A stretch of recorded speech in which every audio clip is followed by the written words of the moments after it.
Well, hello. Welcome to MAN4781, Sustainable Strategic Planning. And this is going to be an introduction to the course. This should be one of the last courses that you take before capstone, this and MAN4783. If you are taking this as one of your first couple of courses, you might want to reconsider it because we assume that you already know much of the background sustainability information, and we are adding on some of the sustainable strategic planning tools on top of that. This is what we're going to be talking about. We're going to cover a little bit about the course content, talk about the texts, what my learning philosophy is, some of the different kinds of assignments, the Eportfolio assignments and the in-class activities, and then finally a little bit on grading. Now, our goal in this course and the next course, if you're taking it, is training professionals in sustainability. To do that in this course, we take a look, first of all, is what does it take to be a sustainable leader? What kind of internal strategies should you be implementing so that your organization is more sustainable? What are the external environmental factors, business environment factors, that can affect the success of your sustainable initiatives? How do you do statistical analysis on the survey data that you may be gathering for your strategic plan? How do you implement sustainable change? How do you market your green initiatives? How do you implement your sustainable strategic plan? And finally, how do you implement some continuous improvement? Now, for the sustainability management program only, I'm just going to cover this very briefly because not everybody is going to take that course. But if you're taking that course in Mod 2, it kind of follows on from this. And we're going to look at all different kinds of audits, budgets, reporting, process audits, baseline audits, product, support, risk, and sustainable improvements. Now for this course, there is a fair amount of reading. We have two textbooks, Making Sustainability Work and the Green to Gold Business Playbook. The good news is for those people who are continuing on in the next course is that they're the same two books. And neither one is extraordinarily expensive, but they are excellent and they have a lot of sustainability tools in there. Now, I'm not talking about physical tools, I'm talking about management tools, strategies, activities, approaches, things of that nature. So we have the two textbooks. We also have a weekly PDF and some video tutorials that will help you prepare for your assignments and to prepare for class. And finally, we have a whole slew of supplemental materials. These are demonstrations of how to do some of those sustainability tools and some theoretical background. Now, if you are in the sustainability management program and you are taking that capstone and not the capstone that the other students take, then I would strongly recommend that you download all of the supplemental materials because this course and the next course help you prepare for capstone, and this will give you lots of research material. Now, even if you're not going on to the next course or not taking the sustainability capstone, it's still a really good idea to download these materials because it will give you a great sustainability library.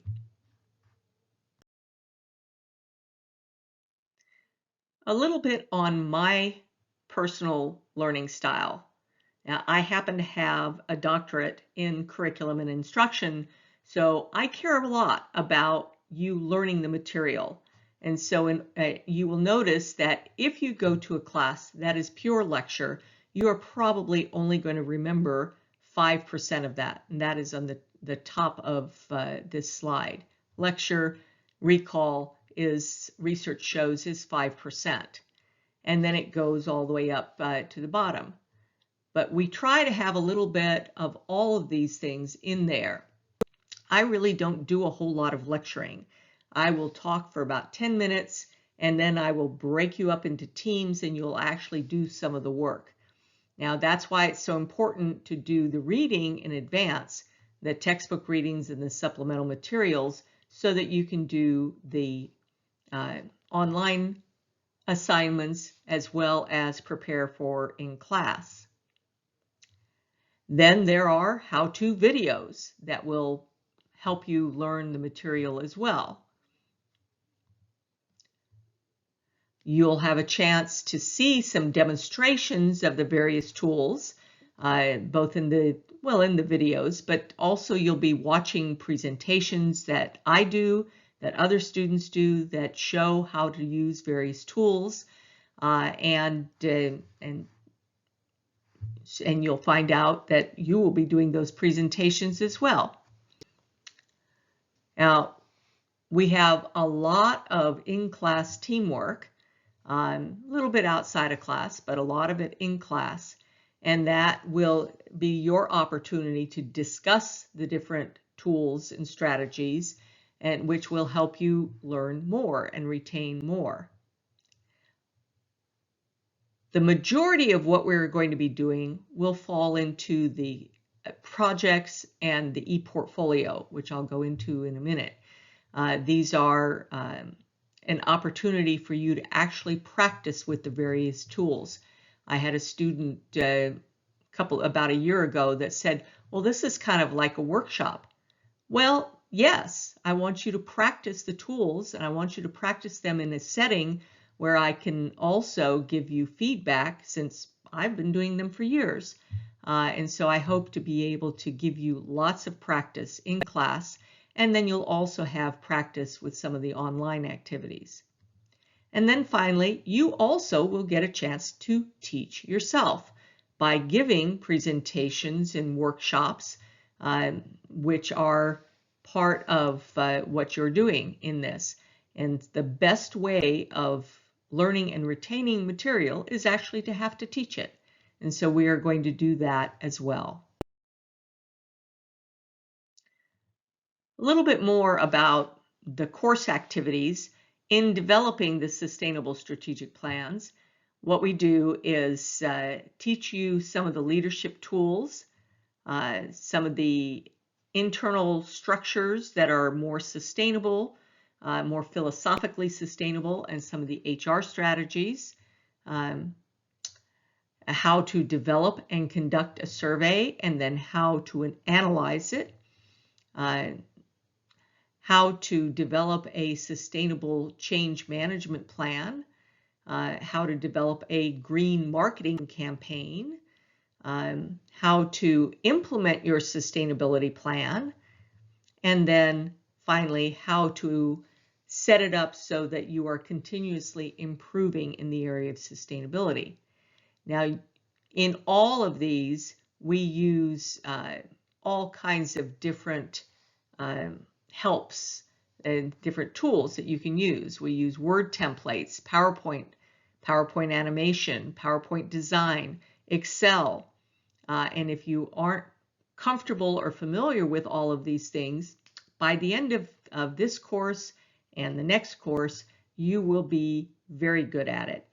By the time you finish, if you're taking the sustainability capstone, by the time you finish with that, you will be an expert in many of these things.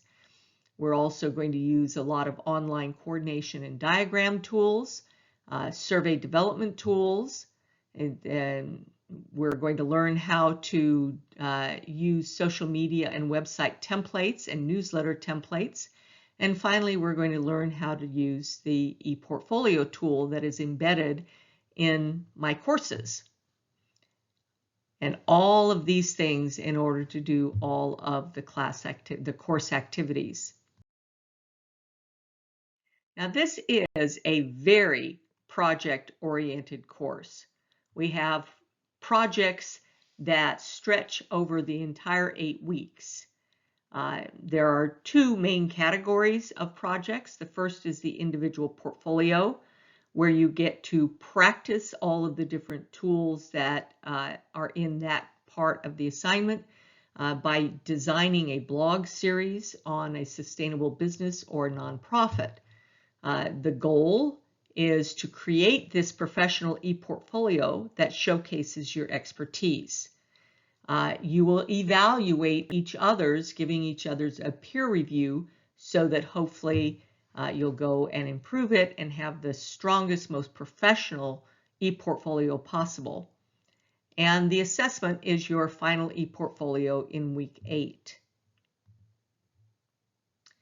For teams, the project will be a real-world strategic planning project. And it is real world, and we're actually going to do these things. And then you're going to learn how to communicate it in many different ways using multiple channels like event planning and implementation, presentations, charts, e-newsletters, websites, social media, and training. So we're going to handle all of those things in these projects. Just a little bit more on the ePortfolio project. The focus of it is a new business or nonprofit that you would like to run. And so therefore you are going to develop a strategic plan for it.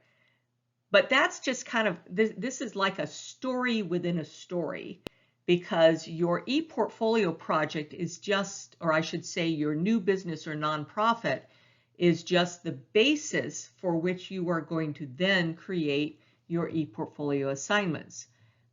So you will be looking at learning and practicing 3 or 4 sustainability tools each week, applying them to this new business or nonprofit.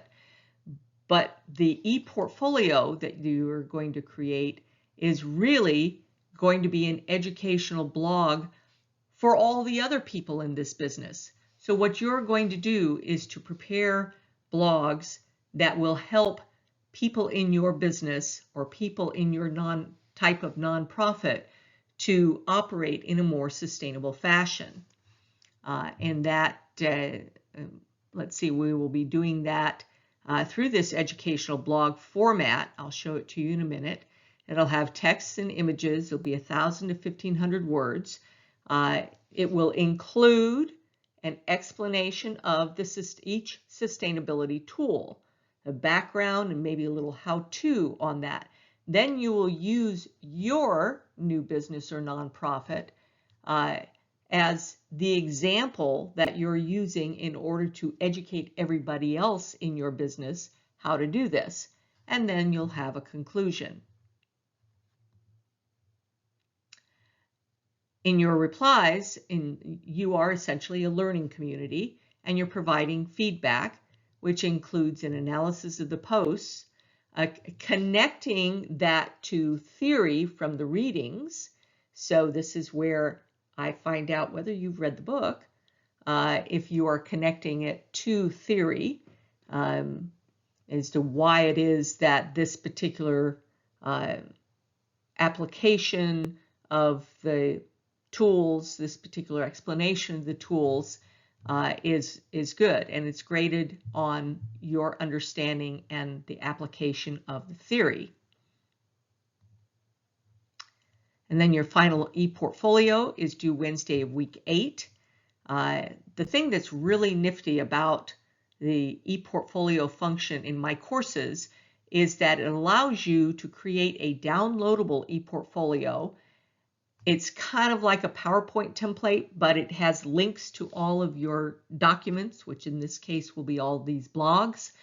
And you can create it in a downloadable format so you can take it with you and you can use it to show prospective employers or clients, this is what I can do for you. I can educate your people. Here are all the tools that apply to your business or that can apply to any business. And so that is why we're doing the ePortfolio project. Just a bit more on the ePortfolio, the sample blog format. There is a sample blog format in my courses, but these are the kinds of things that you should include when you're writing a sample blog. You should have a featured image of some kind, one that's interesting, that's intriguing, that helps get people to read your blog.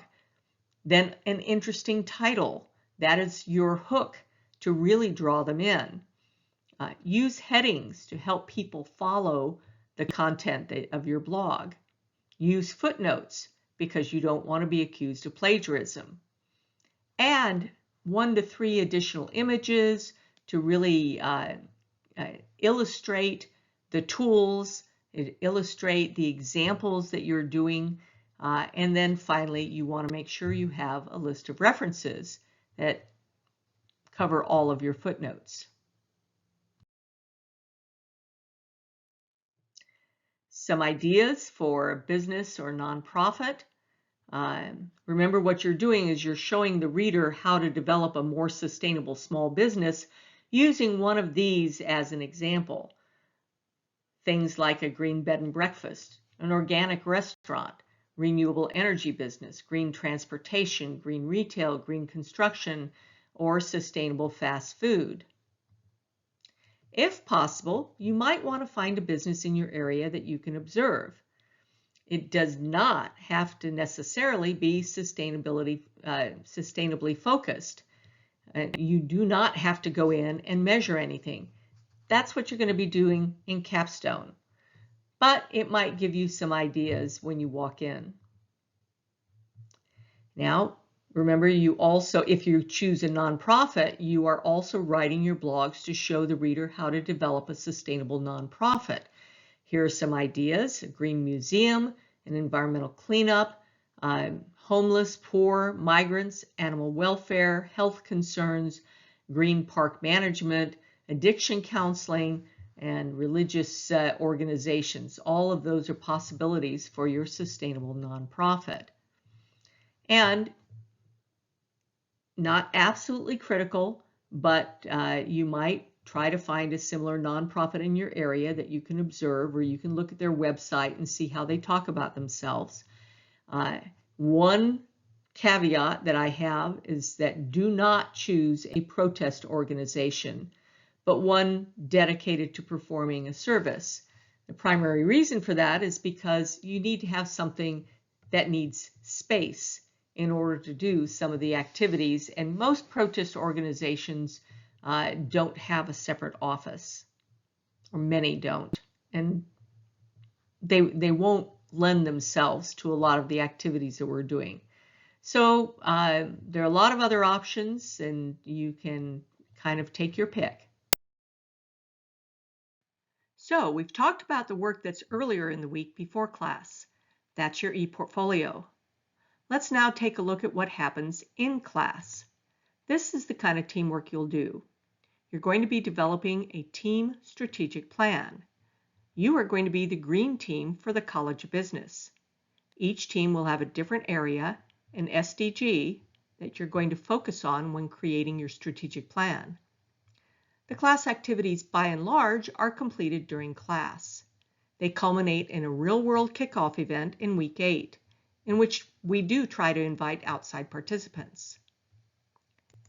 Now, there are 4 communications projects that are started in class, but you'll probably have to complete them outside of class.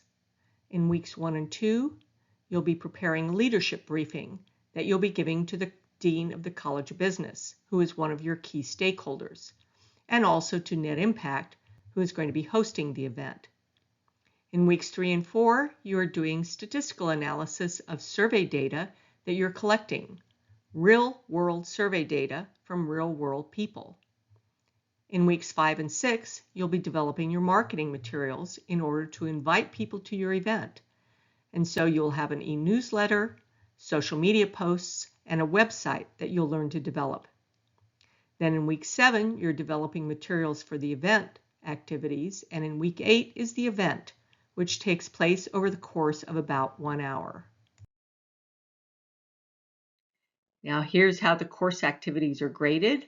There are 8 class activities that are 10 points apiece, the 4 communications projects that are 25 points apiece, the 7 individual portfolio assignments and discussions that are 10 points apiece, and 1 final individual portfolio that is 25 points, for a total number of points of 275. Again, just a quick preview of the course activities you'll have in the next class. You'll be conducting a boatload of sustainability audits, different kinds of audits, different kinds of tools that we'll be using. You'll learn how to use a number of different kinds of sustainability software. Obviously, you're not going to become an expert in all of these, but at least you'll have some exposure to them and practice with them. We're going to use some other software as well, a little bit more in Excel, a little more in Lucidchart, and Google SketchUp for 3D modeling. And we'll be using some presentation tools like Prezi and YouTube. Here are a couple of common questions that we often get. The first is, what happens if I have to miss a class? Well, it depends on the reason. If you have a valid excuse, then there's makeup work that you can do. Now, since a lot of the in-class work is team related, what happens if someone on my team doesn't participate? Make sure that when you submit those communications projects, that the names of the participants are on the submissions, because I really don't want somebody to get credit for something that they didn't do and they didn't help and they didn't learn. So if I don't have an idea of who all participated, then people are not going to be prepared for capstone. All individual parts of the contribution are graded differentially. So you want to make sure that you identify in those communications projects what parts that each person did, so that I can see that each part was, or each person participated fairly equally. So if you have other questions, do please email me.